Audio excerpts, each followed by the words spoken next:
Hi everyone, Misilla here at the Crafty Mom. So I just want to share this dinosaur sticker book with you guys. These are reusable stickers, so I thought it was really neat. And there's 400 of them. The stickers are really nice looking stickers. Well made. Look at that. So if you have a little one who loves dinosaurs, this is a great sticker book. And it was only around $6. Can I have this one? Yes, of course we can. So I better make this quick because she wants to use the stickers now.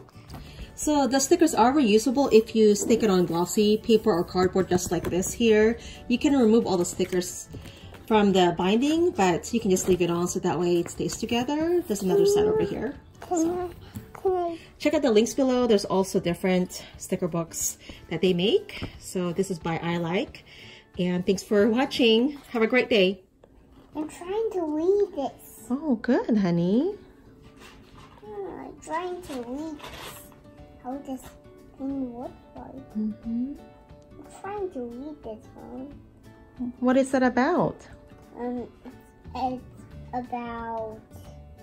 It's about caterpillars. It's about Eric Carl butterflies. Oh, Eric Carl. Here you go. Thank you, honey.